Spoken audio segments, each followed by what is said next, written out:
Gereja Sitri Pemulihan Kupang mempersembahkan Soul Care, renungan untuk memelihara jiwa kita di dalam firman Tuhan. Selamat mengikuti.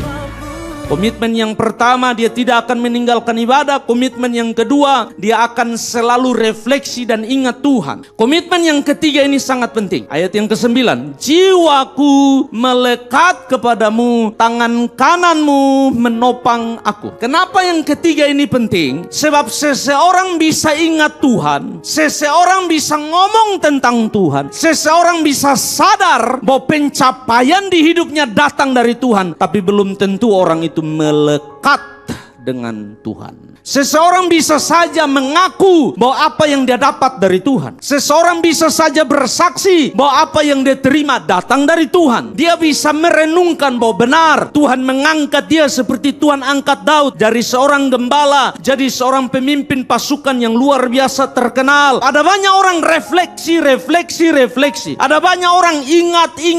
Ada banyak orang merenung. Tapi dia tidak dekat Tuhan. Kenapa? Itu yang Daud bilang. Makanya komitmen yang ketiga ini perlu dibangun. Daud bilang, jiwaku melekat kepadamu, tangan kananmu menopang aku. Jiwaku melekat kepadamu. Kata melekat berarti bersekutu, menjadi satu, menjadi bagian, dan tidak akan pernah melepaskan Allah di hidup. Melekat sedang bicara, saya akan hidup kudus, saya akan menghormati Tuhan, saya akan takut kepada Dia, saya akan menyenangkan Dia dalam pilihan hidup saya. Melekat berarti saya bertumbuh setiap hari dalam hidup saya menjadi seperti Kristus. Melekat berarti saya kenal isi hati Tuhan. Melekat berarti saya dengar Dia bicara. Melekat berarti saya tahu apa yang Dia mau dan Dia tidak mau. Kalau saya tahu Dia tidak mau itu, saya tidak coba-coba lakukan, sebab itu berarti saya mencobai Dia. Saya sudah tahu tidak boleh, kenapa saya lakukan. Melekat sedang bicara perubahan identitas.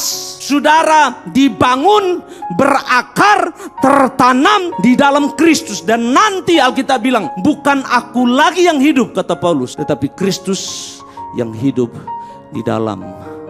Itu yang disebut melekat. Kenapa? Ini penting. Sebab kalau engkau melekat kepada Dia, maka Alkitab berkata, Dia terus menjaga engkau, Dia terus menaungi engkau, Dia menjadi pertolonganmu, Dia melindungi engkau di bawah kepak sayapnya. Demikian renungan dari Gereja Sitri Pemulihan Kupang. Tuhan Yesus memberkati.